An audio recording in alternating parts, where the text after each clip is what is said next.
So there's no major Hindi films on the box office this week because we were worried about Alpha, I suppose? Never mind. Instead, let's talk about two English language movies from Hollywood, The Invite and Moana, in this video. Hello, my name is Sucharita. If you're new to this channel, welcome. This is where you will find my movie reviews, my interviews with people who make films, and travels to international film festivals. Take a look around. Let's start today with Olivia Wilde's The Invite first. Highly recommend this movie, but be warned, if you are in a relationship that's even a little bit rocky, teeny tiny doubts creeping around, this film may cause you to pick a fight and end it all.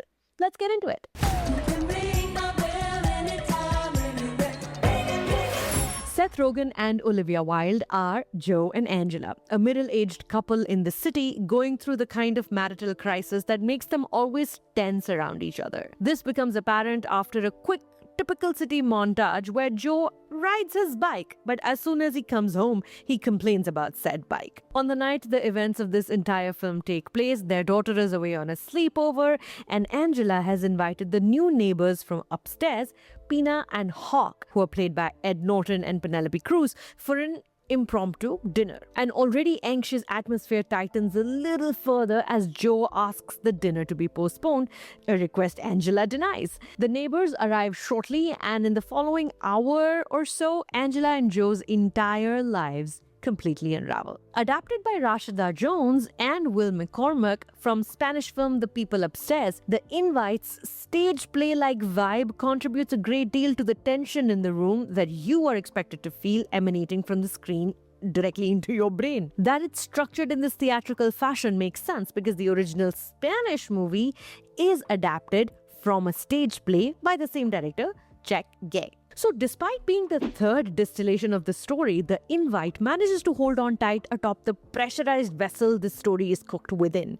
All credit to director Olivia Wilde's expert ability to jump seamlessly from argument to argument without losing a beat, creating a sexy ping-pong match between these four messed up, attractive adults who may or may not all have sex with each other at some point in this film. As inevitable fissures begin to form, both in Joe and Angela's relationship and in the curated performance they are putting up as hosts, tension instead of releasing only heightens, secrets and true inner feelings tumble out, providing viewers with immense voyeuristic pleasure. Hi! Hi, come in. Through the character she plays herself, Angela, Olivia Wilde bravely leans into the cringe. Angela is the very definition of a tryhard, somebody who's not quite good at being a normal human being or capable of normal interactions with other human beings. Her insecurities continue to get the best of her, riling her husband Joe up even more. Seth Rogen, with that Seth Rogen laughter, commits to bringing the drama to the mundane in this film. Isn't it ironic when you think about it, how so many melodramatic moments are born out of boredom? These two actors play these uneasy characters with a stunning ease. Their off-screen camaraderie translates to a very unique thriller-like cadence on screen. Penelope Cruz and Ed Norton play the more normal couple here in a sense, despite being the more offbeat couple of the two. The Invite plays with the flow of breathless and frenzied dialogue masterfully. You never meet a fifth person, and all conversations between these four characters are perfectly normal chats one can expect at a dinner party. This ordinary chatter is converted to cinematic and yet generic dialogue at the same time with such specific skill, bouncing between angry, awkward, back to angry, then sad and sexy, propped up by an immense original soundtrack doing a ton of heavy lifting. The music is so good. Eventually, every strange seeming acting choice makes sense, and the film brings the audience to its emotional core. What are people worth? In a way, it has been an easy film to think and write about because there's just so much talking going on here. Almost all the characters are explaining themselves and their motivations, and it's all very, very enjoyable. The Invite is in movie theaters. Do watch this weekend. You, her, and me. Yes? Me too. Yes, also you. For relation with recommendation, I'm not sure if you got around to watching Olivia Wilde's previous directorial Don't Worry Darling. It got mixed reviews. I really like that film. My review should pop up right here, or it should be in the description below in this video. But also do check out Olivia Wilde and Seth Rogen being wonderful together on episode 4 of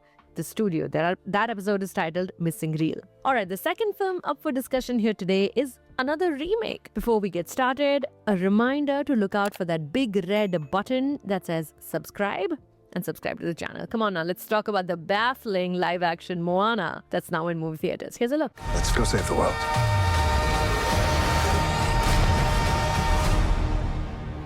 going to keep this short because there truly is not much to say about a film that we just watched a few years ago. And if you have children anywhere in your vicinity, in your family, you've probably seen it about 15 more times during the pandemic and then some. So I went in to watch this film not knowing that it is pretty much a scene-by-scene, shot-by-shot recreation of the wonderful 2016 animation from, a decade ago. Soon I realized that aside from shooting on location in Hawaii, I think, there's absolutely nothing new on offer. And that this may just be an egregious cash grab from the studio that's making this film. Now, in case you're unfamiliar with the story somehow, here is a recap. Moana is a little girl from the island of Montanui. Moana from Montanui. She must travel across the seas to find demigod Maui and get him to restore the magical heart of Te Fiti, an object that he had stolen thousands of years ago. If that heart is not restored, Moana's island of Montanui and all its people, including her father, who's the chief, will die. Upon finally reaching Maui, she finds out that he has lost all his magical powers and is a weird, egotistical loner now. So now they first must get together to make him whole again and then restore the heart of Te Fiti. And of course, amid all of this, they go from enemies to besties in the process. There can be no fathomable artistic motivation behind taking a whimsical, magical, feminist children's story, which also spoke to adults, spending millions of dollars to make it again, but taking out the bright colors and imaginative playfulness and getting rid of it entirely. Directed by Thomas Kyle, best known for being the director of the Broadway giant Hamilton, this film is clearly aimed at parents who are fed up with staying at home during the summer vacations with their children. They are ready to go out for an easy activity. Not gonna lie, watching Moana's father, Chief Tui, lead people in choreographed dancing is a lot of fun, and anything with that much nature experienced on the big screen will always be a treat. But seeing animated characters come to life also makes you think questions on realism, which is something that the film obviously is not concerned with. Like, how did the awfully wigged Dwayne Johnson not develop a foul temper, living alone for 1,000 years, cut off from the world without a boat and his magic powers, considering he is given to bouts of anger at small inconveniences as displayed later? Why does he meet Moana with so much joy? Again, there was no need for this logical question to present itself when I was watching the animation version, because Maui only sounded like Dwayne Johnson, the real human being. He didn't feel real. But now that he does, are we just supposed to accept willy-nilly that tattoos on his body move around like pictures from Hogwarts and that he can have full-blown conversations with them? Or that a giant singing, dancing crab is actually a mighty foe for the mighty Maui? Honestly, I was just wondering what percentage of the film did actor Catherine Lagaya spend dripping, soaking wet. Her hair is just so wet. But then again, if you need an afternoon activity with the family, with the children, do not mind rewatching a story where your children will sing along to most of the songs and you have the money to spend. Go check out Moana. It's in theaters now. There is no escape. Oh, there is one escape. Become a channel member at the link in my bio, or link in the description actually, to support the work that we're doing on this fully independent platform. You will get thanked in the closing credits of each video if you've given us money and if you've shown us some love. Next week, of course, is Odyssey Week, so make sure you've got your tickets, because at the end of this month, I will conduct the first ever Serious Cinephiles movie club that is open to all members of all tiers on this channel. You will get a super secret Zoom link where you can join and you can talk to me and each other, other members, about Christopher Nolan's Odyssey. To join the movie club, first become a member at the link in the description. Here's a quick throwback to my Oppenheimer interview right here that I just shared to Instagram, and people seem to want to watch it again. And here is a playlist of other reviews that you could check out. Like I said, take a look around. My name is Sucharita. Thank you for stopping by.